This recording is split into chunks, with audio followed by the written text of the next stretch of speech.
must be having problems with them logs today. We were just seeing the time index right now is still 11:54 at night. It is still the 29th of May, 2021.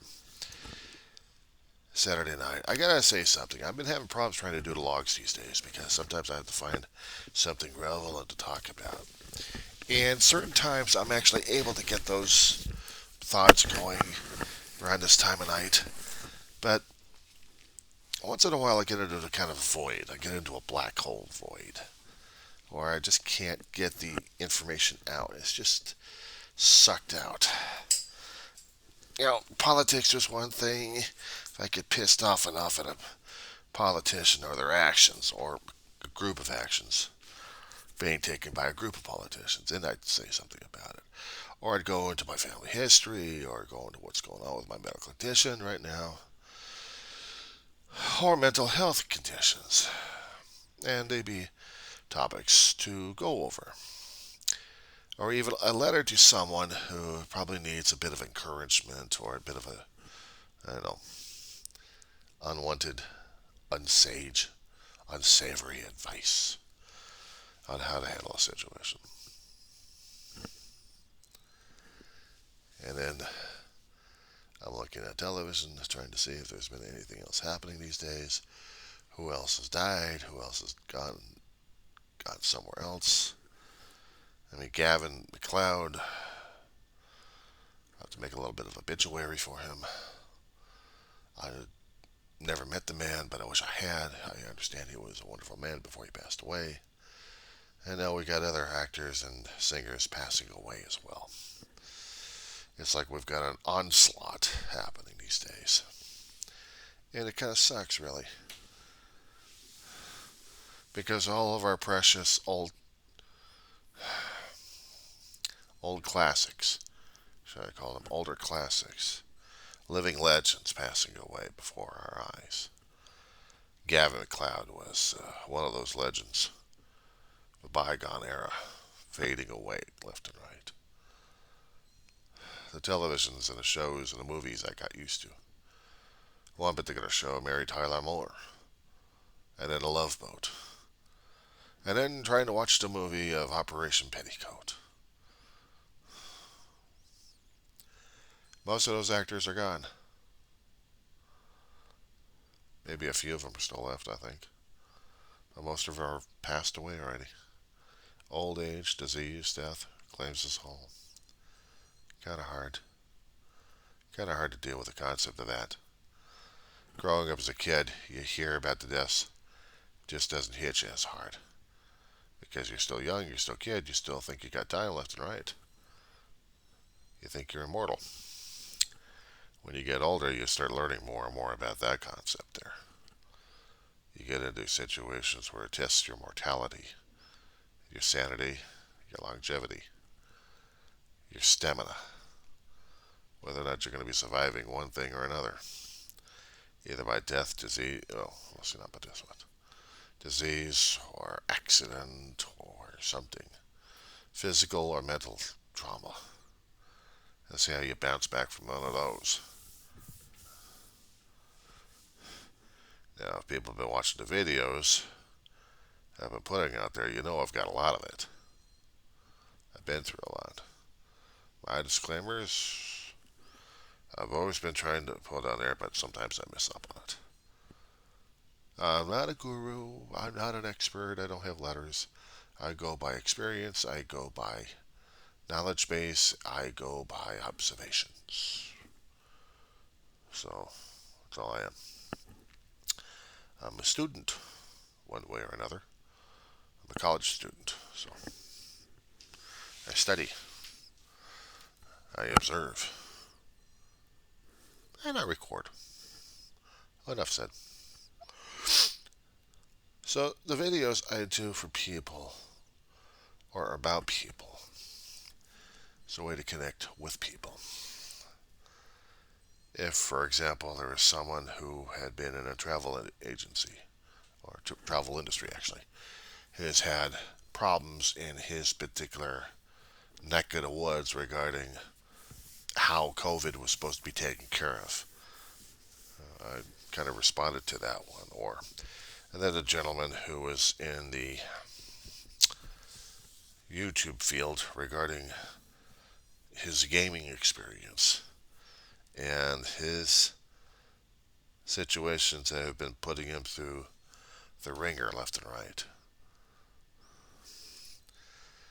And sometimes you have to reach out. I will give a little bit of a warning here. A culinary warning. When one is working with similar to this or exact same stuff, make sure the ingredients that you're putting with this stuff doesn't upset you too much.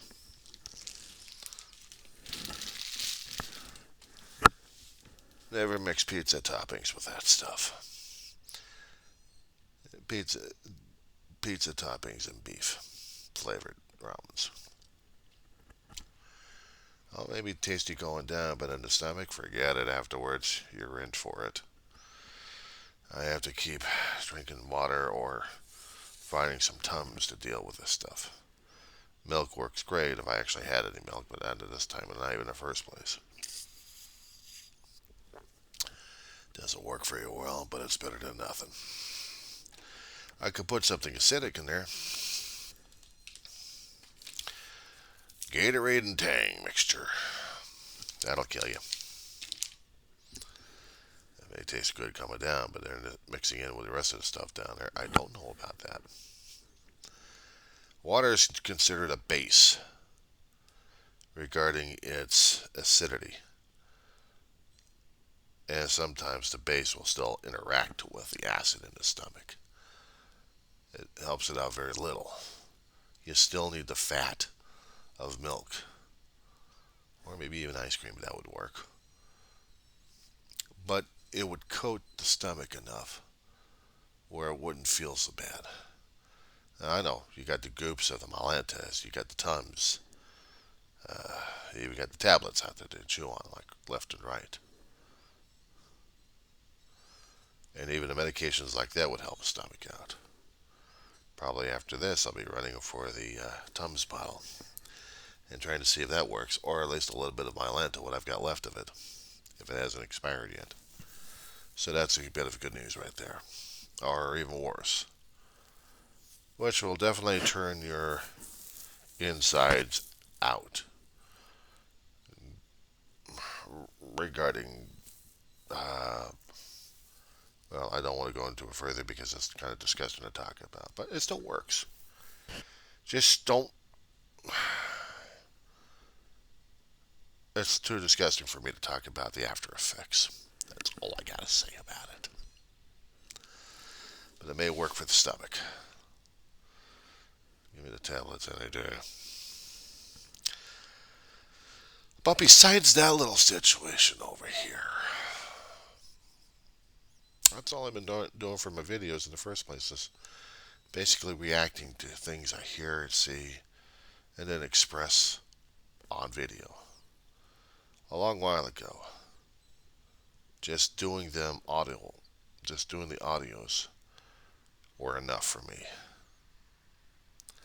I felt a little goofy when it came down for doing videos, especially my own videos concerning about a dog, or two, or three, or four, or anything else I might do a video about, and just really feel like a rank amateur at this point.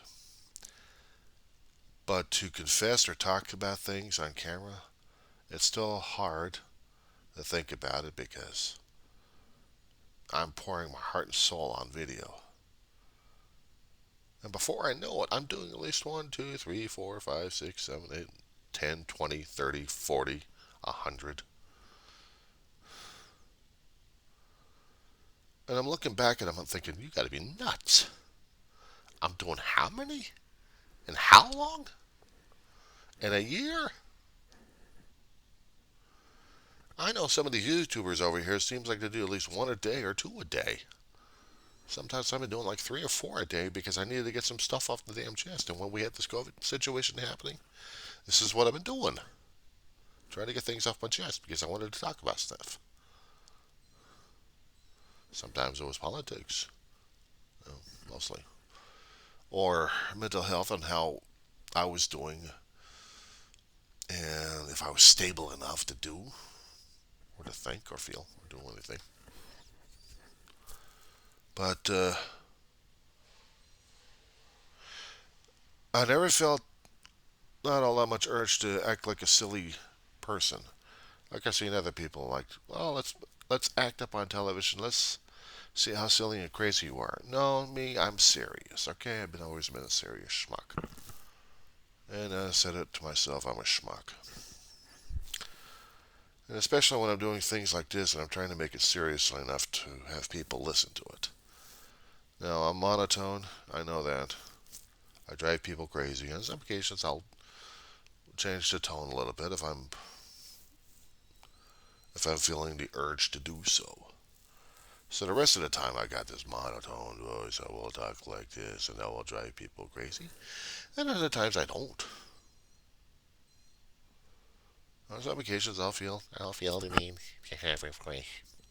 I just have to do a voice, and then I have to drive the people crazy with that voice.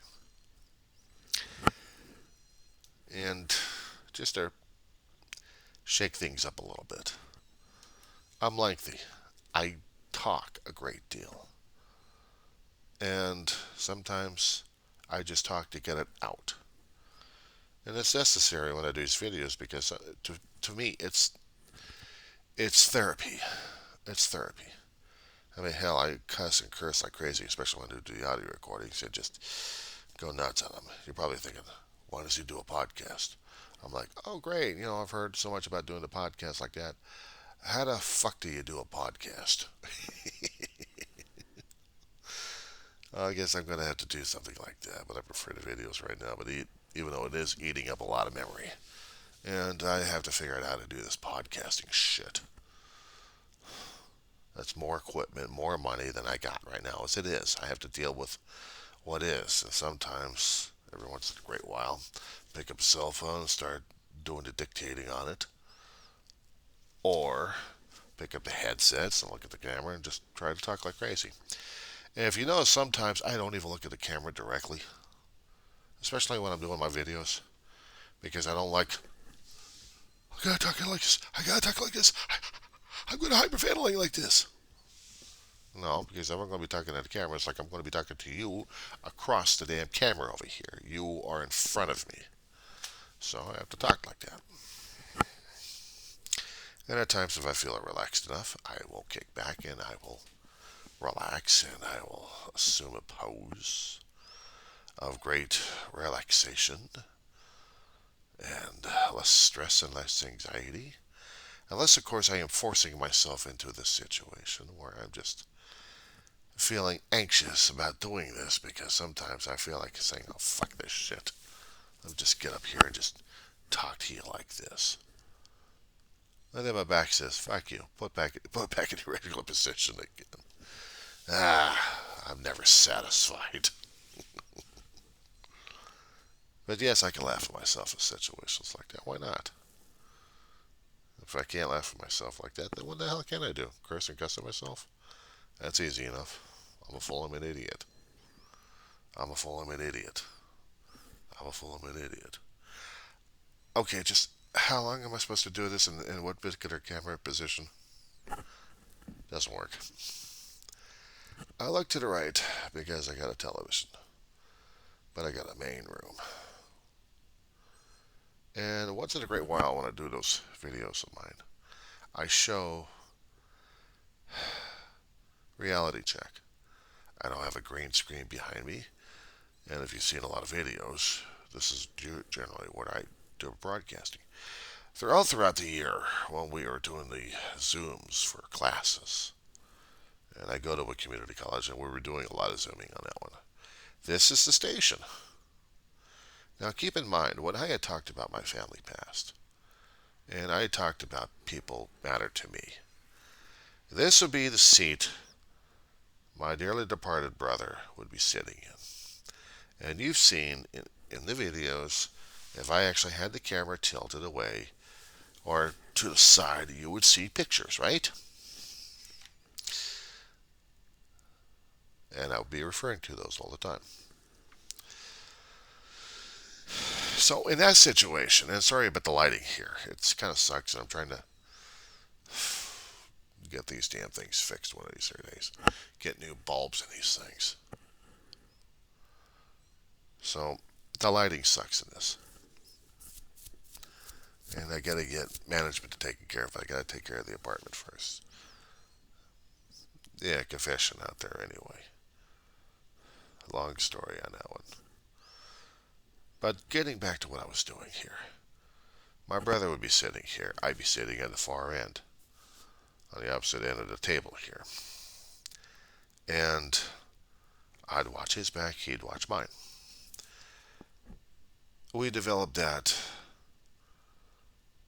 a long while ago. A long while ago. And it served us well. It's gotten so ingrained during that time when he was still alive that we didn't have to remind each other. We were doing it constantly. It was like automatic. I'd sit on a restaurant, he would sit on a restaurant. Table will be right here. I'm over here. He's over here. His back's against the wall because he's watching out. Me, I'm watching him, watching the back. I'm watching his back. He's watching mine. And we hardly ever have anybody on the sides or anything else. It was just the way we sat. So I had to learn how to be comfortable here in this spot. It wasn't easy. I mean, normally I'd be sitting on the other side over there, staring over here. And I'll tell you something, when I was doing all those videos concerning about grief, I was talking about this a great deal as well. At least I thought it was anyway. I'll have to go back over them one of these here millenniums. Somewhere in the desks. But sitting over here is either a tribute to him or an insult at the same time. Because this was his seat. He was always watching outwards. Now this is my spot, and I have to watch outwards. I have to see what else is going, because this is my brother's viewpoint. And I'm reminded of that on some occasions. I mean, when I sit over here, sometimes it's conscious and sometimes it's subconscious. I feel it, and then I'm like, oh shit, I'm feeling it. Sometimes it's okay, and other times I feel like I've invaded his privacy. This was his area. This was his shrine. And a blue chair I've got over here, a blue broken down recliner is where he sat for the last 15, 20 years and made his bed because of his back. I would think about the last 15 years of his life on Earth. But he had made that into his bed, his seat, his throne. I didn't dare touch it. The dogs would, but not me. And I have a chair right in front of it. It's the hardest things to have these days, especially when you're reminded of stuff like that. These are the things I'd be talking about in other videos. But I felt like I had to get something off my chest anyway. And then the bookcase behind me used to be filled up with his stuff. I took it out, put my stuff in it, and make it my area. Except for the shrine. I had to make the shrine my own. I had to make it to the point where I'm comfortable with it and not against it.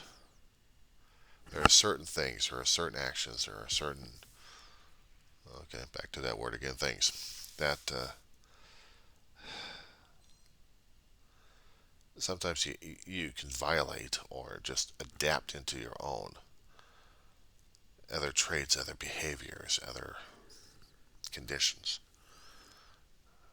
Whatever kind of word you pull out from the thesaurus, find the right word.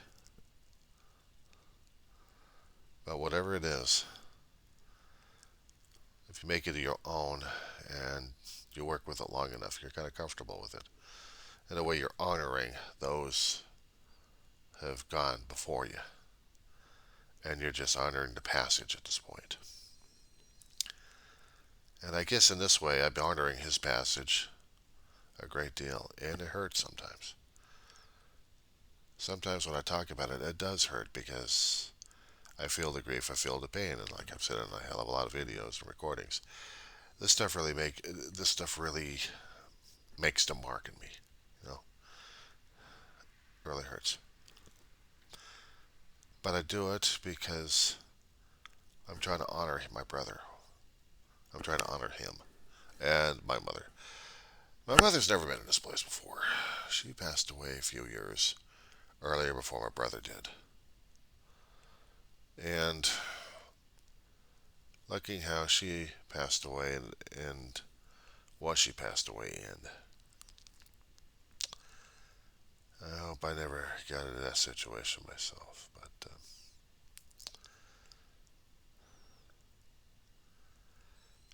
when I get into weekends like this, it becomes harder and harder for me to deal with a few things. Pandora's boxes are opened and everything else crawls out of the damn thing. You know, this weekend is Memorial Weekend.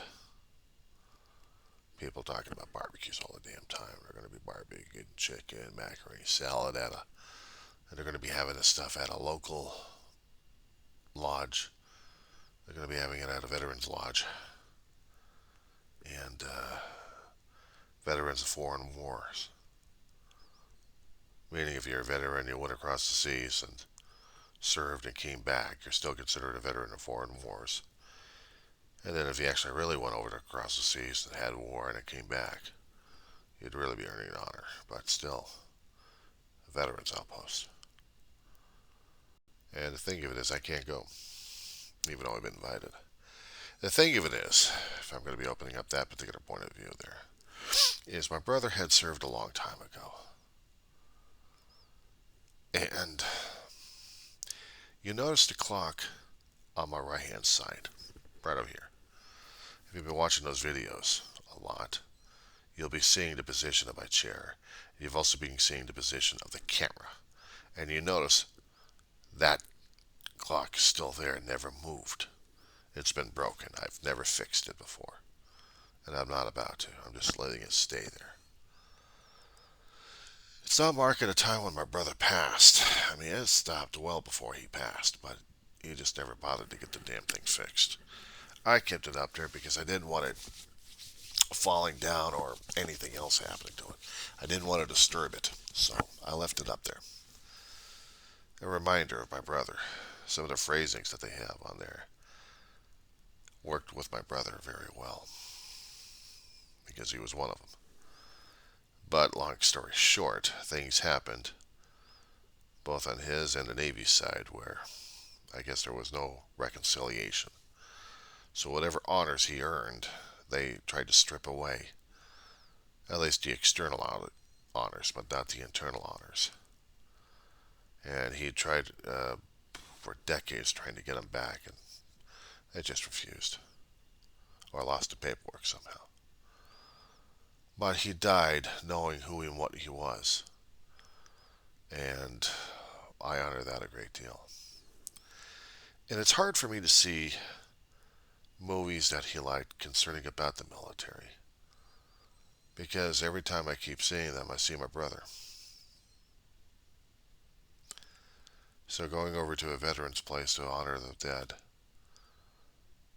even though it would be appropriate for me to go over there, I don't think I'm ready for it. At least I'm not sure if I am or not.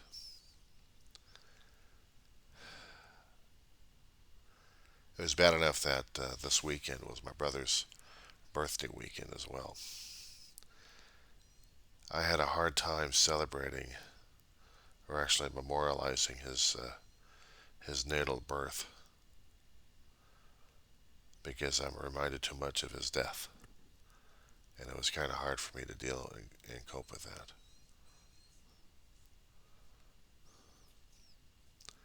So these were the kind of things I kept talking about on videos, and the more I've been doing it, the more it feels somewhat comfortable, but still, I'm still apprehensive about the damn camera situation. Not quite sure what to do or how to act in the damn thing, or how to clean up the language enough where I'm not fucking cussing like a son of a bitch, or worse than a salty sailor, which would piss off my brother even worse. Or he'd be laughing his ass off, saying, "Did you actually say that shit?" I said, "Yeah, fuck yeah, why?" He goes, "Never mind."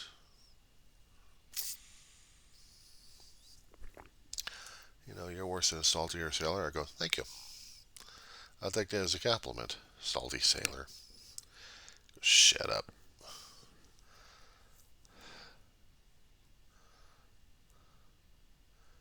Things like that I remember. And other things, I wish we had conversations similar to that. Because I know he'd be cussing up a storm too sometimes, but we never even bothered to pay attention to each other's language. But outsiders around us, yeah, we had to clean it up a little bit because we had to be a little bit more respectable because our mother didn't raise us to be holy terrors when it comes down for the vernacular. And then again, I've heard her cussing up a storm left and right, so I'm like, who the hell are we to judge?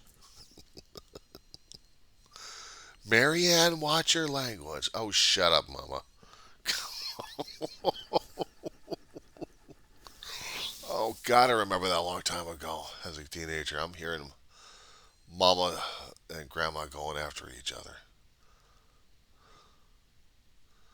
I remember that so damn well. And it was funnier than hell.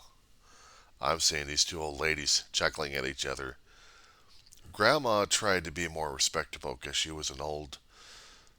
Well, I got to get in a little bit past of it.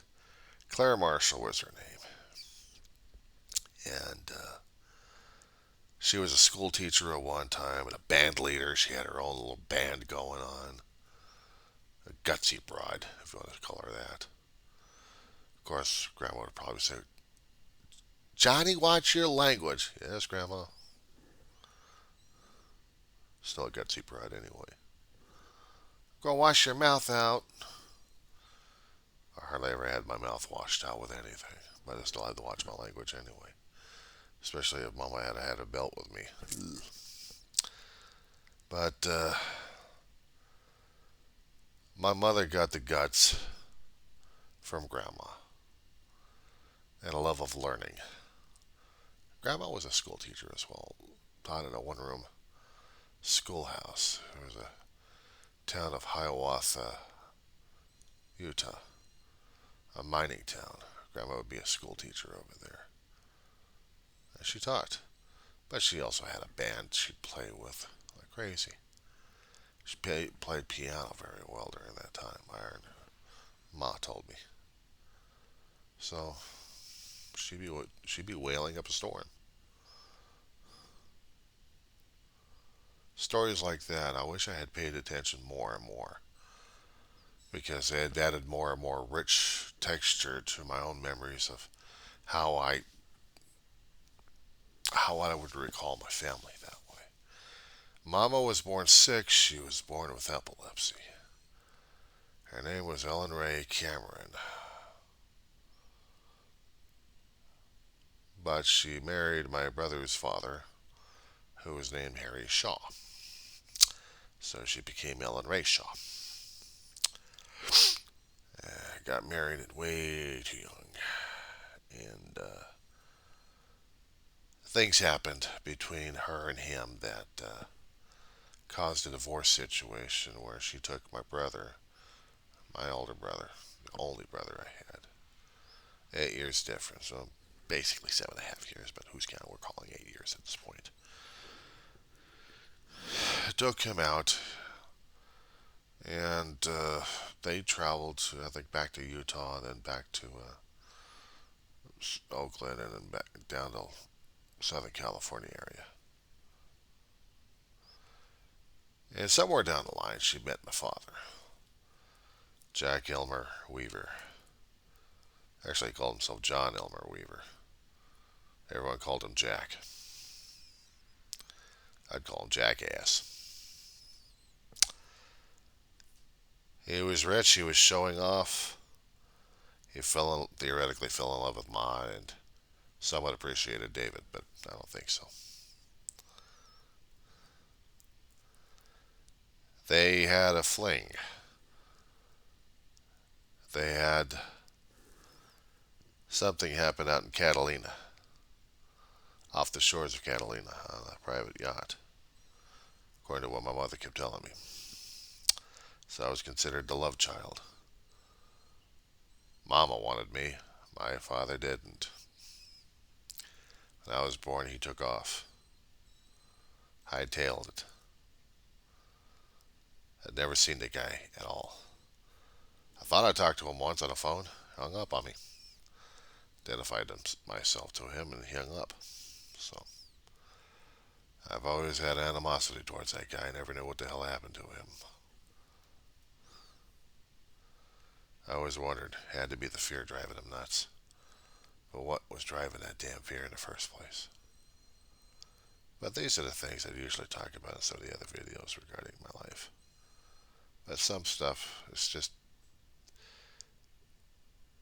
stuff to say, stuff to get off the chest. Sometimes they're hard to talk about things like this, especially when you're doing videos. Probably gives people too much information about another person's life. And it is. But it's also a way that we communicate with each other. Try to connect with each other one way or another. We try to use these techniques that we got in order to, well, it's like running into a person on the street and you're sharing each other's lives somewhat. Well, this is the electronic version of it. We have pause buttons that we can hit to pause recordings, and then shift or do something, and then come right back and try to pick up the thought again.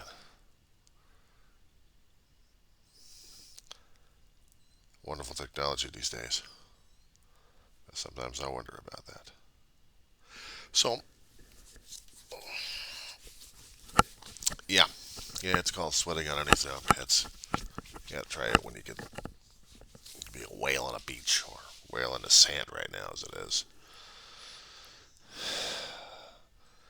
But these are the kind of things I talked about. And these are the kind of things I share about. And people may use them against me. I don't know. Probably not. Doesn't give them any password information, that's for sure.